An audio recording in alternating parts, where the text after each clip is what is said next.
गुरु तुम हो ज्ञानी ज्ञान के दाता, मुनि गुरुवर को करके प्रणाम गाऊं मैं सुबह शाम। पुलक सागर एक नाम प्रसारण पुण्यार्जक परिवार जिन शरणम तीर्थ धाम के परम संरक्षक संघपति श्री प्रदीप मामा, प्रतिभा मामी, भोपाल। मैं आज भी उस माँ से प्रभावित हूँ। कितने महान विचार उसके। अब है या नहीं मुझे नहीं मालूम। मैं तो 18-19 साल पहले फिरोजाबाद गया था। उस देवी में इतनी शांति और इतनी सहनशीलता मैंने देखी। हकीकत में बोलूं, बुरा ना लगे तो इतनी क्षमता मैंने आरिकाओं में नहीं देखी जो उस बूढ़ी माँ में इतनी क्षमता के मैंने दर्शन किए। ध्यान रखना, कितनी क्षमता में जीती थी। 2 रोटी में 2 साड़ी पहना करती थी। तीसरी साड़ी समाज दे दे तो एक साड़ी निकाल दिया करती थी। जिंदगी जीना है, जीने के तरीके अलग है। घर में किस बात के झगड़े हैं? पैसों को लेके झगड़े, सामान को लेके झगड़े, मकान को लेके झगड़े हैं। अरे मेरे भाई, ये दौलत आज है कल ना रहेगी। संबंध तो हमारी जिंदगी भर काम आया करते हैं, रिश्ते जिंदगी भर काम आया करते। कभी सोचा करो, विचार किया करो। सीता राजवधू और राजकुमारी, ध्यान रखना। कहां भटकी बनवन, क्या साधन था उसके पास? कुछ भी नहीं था ना। कैसे रामायण पढ़ते हो, कैसे प्रथमान योग का स्वाध्याय करते हो?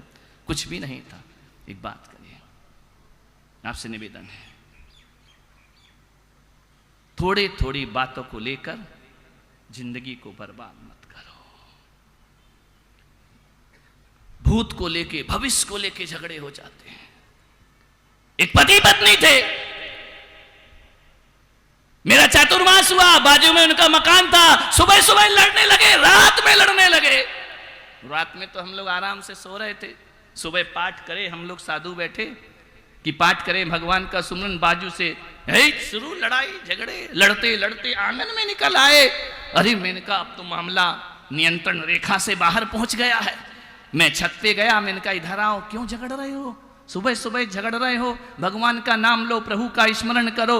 बोले हम पति पत्नी हैं। अरे मैंने कहा है तो है, झगड़ काहे को रहे? पति पत्नी है तो। बोले इसीलिए तो झगड़ रहे कि हम पति पत्नी हैं। अरे मैंने कहा कमाल कर दिया। मैंने कहा बताओ लड़ाई का कारण क्या है? बोले लड़ाई का कारण कुछ नहीं महाराज, मैंने इसको 50 बार बोला, 50 बार क्या 1000 बार बोला, मेरा बेटा डॉक्टर बनेगा, और ये कहती मेरा बेटा इंजीनियर बने। झगड़े देखो फोकट के झगड़े। इन झगड़ों में कोई दम है? मेरा बेटा डॉक्टर बनेगा, मेरा बेटा इंजीनियर बनेगा। अरे मैंने कहा इस बात के लिए रात भर लड़ी। इधर बेटे से तो पूछो कि वो क्या बनेगा।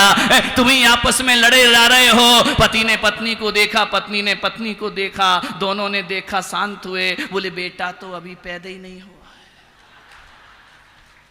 आदमी के फिजूल के झगड़े, बेटा पैदा हुआ नहीं, लड़ाइयां शुरू हो गई। ध्यान रखना मान्यवर, ये हंसी की बात नहीं है। तुम्हारे घर में भी ऐसे बेफालतू के झगड़े होते हैं जिनका कोई मूल्य नहीं हुआ करता है। सास बहू में झगड़ा हो गया, मलाई यही खाई जाएगी। सास बहू ने कहा पीहर जाएगी, चाहे कुछ भी हो जाए, ये मलाई पीहर में जाएगी। सास ने कहा यही खाई जाएगी, बोले पीहर जाएगी, यही खाई जाएगी। श्री महाभारत। ससुर जी आए, उनने कहा क्यों लड़ रही हो करम जली, काहे को लड़ रही हो? बोले लड़ाई सुनो, तुम बीच में नहीं बोलने का, मलाई यही रहेगी। बहू ने कहा मलाई वहीं जाएगी। ससुर ने कहा मलाई है कहां? बोले हम दोनों भैंस खरीदने का विचार बना रहे। भैंस आई नहीं, मलाई के झगड़े शुरू हो गए। ये भविष्य को लेके झगड़े, ध्यान रखना। मुल्ला नसरुद्दीन था, ना जाने क्या हो गया, बच्चे की इतनी पिटाई। उसकी पत्नी गुलाबों ने कहा तुम्हारा दिमाग खराब हो गया है क्या, क्यों मार रहे हो बच्चे को? बोले कल मुझे दिल्ली जाना है। अरे दिल्ली जाना तो इसको क्यों पीट रहे? दिल्ली जाओ तो प्यार करो, गले से लगाओ, 4 दिन को जा रहे हो, काहे को इसको मार रहे? अरे बोले जी भर के पीट लेने दे। बोले क्यों? बोले कल इसका रिजल्ट आएगा। समझ गए क्या? मैं रही रहूंगा, पक्का है कि फेल होगा, तो पीटेगा कौन इसको? आज ही पीट लो। ध्यान रखना, ये भविष्य को लेके झगड़े हो रहे तुम्हारे फिजूल के। हमारा क्या होगा, बच्चों का क्या होगा, उनका क्या होगा। अरे क्या क्या होगा, छोड़ो ये सब बातें, ध्यान रखना उसको लेके आज को बर्बाद मत करिए। भूत को लेके भी झगड़े हो जाते हैं, तुमने मेरा अपमान किया था, इसने मुझे गाली दी थी। पहले जमाने में चिट्ठी होती थी ना, चिट्ठी डलती थी, तो कुछ लोग ऐसे होते थे कि बेरंग चिट्ठी भेजा करते थे। जानते, आज के बच्चे नहीं जानेंगे बेरंग चिट्ठी क्या होती है। उसमें स्टाम्प नहीं लगती थी, टिकट नहीं लगती थी, बेरंग चिट्ठी भेजते थे ताकि जल्दी पहुंच जाए। और जब बेरंग चिट्ठी जाती थी तो जिसके नाम चिट्ठी है पैसा उसको भरना पड़ता था, है ना। नहीं नहीं, डबल अभी इतनी जल्दी डबल प्रवचन मैं कर रहा हूं कि तुम कर रहे हो, बड़ी जल्दी डबल कर दिया। अब ऋषभ जी ने इतना टाइम लिया तो मैं भी तो लूंगा ना, क्योंकि हम किसी से कम नहीं, ध्यान रखना। जैसे ही चिट्ठी जाती थी पैसा लिया जाता था, और यदि वो चिट्ठी ना ले तो चिट्ठी लौट के कहां आती थी, भेजने वाले के पास। अब डबल लगेगा, ध्यान रखना, तुम्हारा हिसाब गड़बड़ है, इसलिए मोदी जी तुमको वित्त मंत्री नहीं बनाएंगे, ध्यान रखना, विचार करिए। अब डबल लगेगा जाने का और आने का, ध्यान रखिए। आपसे निवेदन है, गाली भी एक बेरंग चिट्ठी है। यदि आपको किसी ने गाली दी, अरे उसने दी तो तूने ली काहे को? तुम तो ऐसे तैयार बैठे हो कि जैसे पुलक सागर के प्रवचन के बाद भंडारा होना हो, लाओ जल्दी लाओ जल्दी लाओ। अरे ऐसा मत करो, उसने गाली दी, तूने ली क्यों? जितना वो देने के लिए स्वतंत्र है उतना तू भी गाली लेने नहीं लेने के लिए स्वतंत्र है, ध्यान रखना। और मैं पुलक सागर कहता हूं कि सामने वाला गाली दे रहा है और तुमने नहीं ली, तो बेरंग चिट्ठी कहां जाएगी लौट करके? जहां से आई गाली वहीं वापस लौट जाया करती है। लेकिन आप तो इतने जल्दी चिट्ठी लेने को तैयार हो जाते हो, गाली लेने को तैयार हो जाते हो, एक लेते हो और बदले में दो पहुंचा। घाटे का सौदा क्यों करते हो? मान्य गुस्सा, इतने लड़ते हैं पति पत्नी। एक बच्चा आए, बोले हमारे माँ बाप बहुत लड़ते हैं महाराज, कैसे सुधारो? मैंने कहा घोर कलयुग आ गया, औलाद कह रही बाप को कैसे सुधारो? मामला यही हो गया। बाबूजी क्या हुआ कि एक बार बहुत सारे लोग जा रहे थे, 8-10 बच्चे थे स्कूल के, एक आदमी को उठा के जबरदस्ती मार रहे, चल चल। अरे मैंने कहा मार क्यों रहे हो? बोले स्कूल नहीं जा रहा है। मैंने कहा इतना बड़ा स्कूल जाएगा क्या? बोले मास्टर है, 15 दिन से नहीं पहुंचा है स्कूल। अब स्टूडेंट तो जा रहे हैं, मास्टर गायब है, ध्यान रखना, विचार करना है, आपको सोचना है। उस बच्चे ने बोला कैसे करूं महाराज मैं इनको कंट्रोल? मैंने कहा एक काम कर, जब ये तेरे माँ बाप लड़े ना तो रिकॉर्डिंग कर लेना। बोले हाँ ये सही है, रिकॉर्डिंग करके क्या करूंगा? मैंने कहा जब मेहमान आए ना उनके सामने चालू कर देना। दुनिया में कोई नहीं सुधार सकता, इन्हें यही सुधार पाएंगे। बोले उससे क्या होगा? अरे मैंने कहा उनको शर्म आएगी कि देखो गाली में हम बोलते नहीं, बड़बड़ाते हैं। गाली में आदमी अपशब्द बोला करता है, इतने स्तर तक गिर जाता है कि उसकी ऊंचाइयों का लेवल डाउन हो जाया करता। मैंने कहा चालू कर देना। अहमदाबाद के बच्चों समझ गए क्या? माँ बाप लड़े तो रिकॉर्डिंग जरूर करना। वीडियो रिकॉर्डिंग में तो पकड़े जाओगे, वॉइस रिकॉर्डिंग कर लेना। और जब कोई अच्छा व्यक्ति आए तो कहना देखो हमारे माँ बाप कितना अच्छा कीर्तन करते हैं भगवान का, बैठ करके कितना अच्छा भगवान का भजन करते हैं। करोगे ना रिकॉर्डिंग? बच्चे कह रहे हाँ। माँ बाप सावधान, सावधान इंडिया, ध्यान रखिए। मान्यवर बदलना है, समझ नहीं आती है बात। 80 साल के होने के बाद भी गुस्सा नहीं छूटता है। एक घंटे की सामायिक करने के बाद भी आदमी शांत नहीं होता है। प्रतिक्रमण करने के बाद आदमी शांत नहीं होता है। अभिषेक पूजा करने के बाद भी क्रोध उसका माथे पर रख। मैंने तो घर के तो छोड़ो, मंदिरों में लड़ते लोग देखे हैं, ध्यान रखना। ये लड़ ही तो रहे हैं, चावल और फूल पे लड़ रहे हैं। विचार करिए, पीले चावल पे और फूल पे झगड़ा हो रहा है। अरे नादानो, चावल और फूल से लड़ने वाले को मोक्ष मार्गी नहीं कहा है, जो कर्मों से लड़ता है वो निर्वाण को प्राप्त किया करता है। महावीर का संदेश वो है। चावल और फूल के झगड़े हो रहे हैं, पानी और दूध के झगड़े हो रहे हैं, ऐसा ना हो। कुछ साधु संत भी इसमें बड़ा मजा लेते हैं, ध्यान रखना।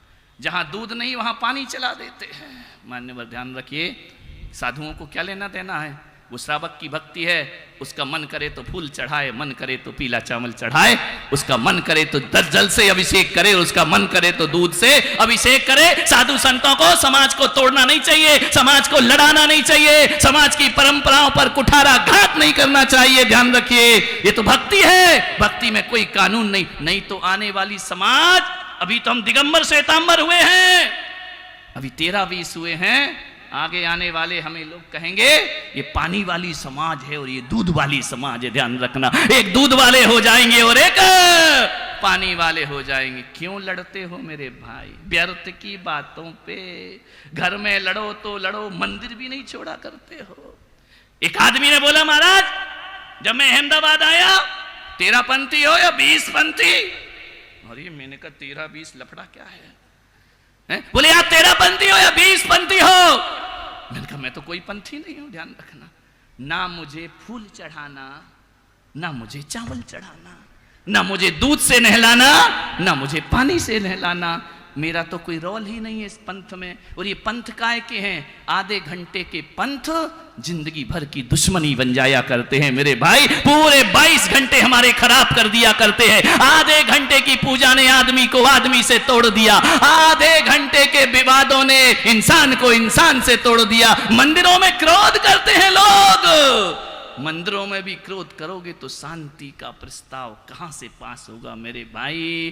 तीर्थंकरों की पूजा करने के बाद शांति धारा करते हो, शांति मंत्र पढ़ते हो, लेकिन अंदर आग जलती रहती है। ध्यान रखिए, किस बात के झगड़े? ऐ भगवान को मानने वालों, इंसानों में फूट न डालो। ध्यान रखिए, लड़ रहे हैं हवन यज्ञ, लड़ाई हो रही है मंदिरों में, भगवान बट रहा है, इंसान बट रहा है, घर बट रहे हैं, परिवार बट रहा है। इस बहुत भविष्य खतरा में है हमारा।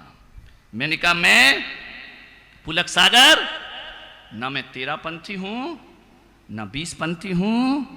यदि मुझसे पूछे कौन सा पंथी हूं तो मैं 33 पंथी हूं। ध्यान रखिए, 13 भी मेरा है और 20 भी मेरा है। 2 हाथ है हमारे, एक दाहिना हाथ है, एक बायां हाथ है, दोनों ही हाथ तो अपने हैं ना, कौन सा कटवाओगे बोलो? दाहिना बायां हाथ काम नहीं करता ज्यादा तो इसको काट देते हो क्या? नहीं काटते हो ना। एक भी हाथ आप कटवाने को तैयार नहीं होते तो मैं पुलक सागर कैसे समाज को काट सकता हूं? ध्यान रखिए, कैसे समाज के टुकड़े कर सकता हूं? तेरा भी हे प्रभु जो तेरा पंथ सो मेरा पंथ, हे प्रभु जो 20 पंथ वो भी मेरा पंथ। किस बात के झगड़े? मत लड़ो। मैं सबसे सुखी साधु हूं दुनिया का, ध्यान रखना। मेरे से ज्यादा सुखी महाराज मिलेगा नहीं तुमको जिंदगी में, क्योंकि मैं इन लफड़ों में पड़ता नहीं हूं। जो लफड़े में पड़े वो रात दिन पिसे जा रहे हैं, लड़ जा रहे हैं, अपनी अपनी टीम बनाने में लगे हैं। आज साधु संतों की वो स्थिति हो गई है जैसे विधानसभा और लोकसभा में हुआ करती है। मेरा चेला उसकी पार्टी में ना चला जाए, मेरा भक्त उसके पास नहीं चला जाए। धत तेरे की। मैं पुलक सागर भक्त बनाने नहीं भगवान बनने निकला हूं। ध्यान रखिए, तुम्हें भक्त बना के मुझे मिल क्या जाएगा? तुम्हारी लड़ाइयों के सिवा मुझे कुछ नहीं मिलना है, घाटे ही घाटा है। ध्यान रखना, तुम मेरे भक्त बन जाओ वो अलग बात है, लेकिन मैं इंटेंशन पूर्वक, एक व्यक्ति आए बोले हमें आपको गुरु बनाना है। मैंने कहा तुम क्या गुरु बनाओगे? गुरु तो मेरे गुरु ने मुझे बना दिया है। ध्यान रखना, मान्यवर सोचिए, विद्वेष की आग, प्रतिशोध की आग में जी रही है दुनिया, लड़ाई में जी रही है दुनिया। आसान थे सब, जब भी गुस्सा आए क्या करना? क्रोध की गाड़ी के टायर को थोड़ा पंचर कर देना। क्रोध का टायर कब पंचर होता है? जब गुस्सा आ रहा हो ना, और कह देना 5 मिनट बाद। ध्यान रखिए, जब क्रोध आ रहा हो, कोई तुमसे बात करे तो कहना भाई साहब 5 मिनट बाद मिलूंगा, अभी मेरे पास टाइम नहीं। क्रोध को टाइम मत दो, 5 मिनट बाद क्रोध का टायर अपने आप पंचर हो जाया करता है मेरे भाई। क्रोध क्षणिक है, क्षणिक आवेश को रोक लिया, जिंदगी मुसीबत से बच जाया करती है। कंट्रोल करना पड़ेगा तुम्हें। मालूम है जब क्रोध आता है, कोई मां यदि क्रोध में बच्चे को स्तनपान कराती है तो वह अमृत जैसा दूध भी जहर का काम किया करता है। और कोई मां यदि वात्सल से उमड़कर स्तनपान कराती है, उसके आंचल का दूध जिंदगी के लिए अमृत बन जाया करता है। ध्यान रखिए, गुस्से में कुछ मत करो अपनी जिंदगी में। मान्यवाद, वाणी को मर्यादित रखिए। पहले दिन मैंने कहा था यही क्रोध का जनक है। और एक बात मालूम है तुम्हें, क्रोध कब आता? क्रोध जब भी आता है ना, अकेला नहीं आता, विथ फैमिली, हमेशा पूरे परिवार के साथ आता है। मालूम है क्रोध की मां का नाम क्या है? क्रोध की मम्मी का नाम नहीं मालूम? खानदान तो पूछ लिया करो करने से पहले। ध्यान रखिए, क्रोध की मम्मी का नाम है उपेक्षा बाई। जहां अपेक्षा की उपेक्षा हुई, गुस्सा आया। ध्यान रखना, चले जा रहे हो रास्ते से, सोच रहे हो परिचित आ रहा है, जय जिनेंद्र करेगा, उसने नहीं किया, अच्छा हमसे मुंह फेर के चलता है, क्रोध आ गया। ध्यान रखना, अपेक्षा की उपेक्षा हो गई। सासुओं से आग्रह करूंगा, जब बहू आ जाती है तो सास निश्चिंत हो जाती है। वो ये सोचती है कि बीमार पड़ूंगी तो बहू पानी देगी, दवाई देगी, दूध देगी, मेरा हर काम करेगी। वो नहीं करेगी तो अपेक्षा की क्या हो गई? अब क्या पैदा होगा? सासू को क्रोध पैदा होगा। इस अपेक्षा की मां से बचने का प्रयास करो। जब बीमार हो जाओ तो ये मत सोचना कि मेरे घर में बहू है, ये सोचो कि बहू पीहर गई है। और जब बहू पीहर जाती है ना, और आपको 104 डिग्री भी बुखार हो, तो क्या आप बहू से पानी की अपेक्षा रखती हैं? नहीं रखती हैं। बेटा भी ना हो, पति भी बाहर हो, और 104 डिग्री बुखार में यदि प्यास लगेगी तो पकड़ पकड़ के जाएगी, लेकिन घड़े तक पहुंचकर 1 गिलास पानी पी लिया करती है। मैं सासुओं से और बुजुर्गों से निवेदन करता हूं कि जब तक हाथ पैर चले ना, तो 1 गिलास पानी की भी उम्मीद किसी से नहीं रखना चाहिए, कोई अपेक्षा नहीं रखना चाहिए। अपना काम स्वयं करो, अपना पानी स्वयं लाओ, अपनी दवाई स्वयं खाओ। प्रसारण पुण्यार्जक परिवार जिन शरणम तीर्थ धाम के परम संरक्षक संघपति श्री प्रदीप मामा, प्रतिभा मामी, भोपाल। गुरु तुम हो ज्ञानी, ज्ञान के दाता, मुनि गुरुवर को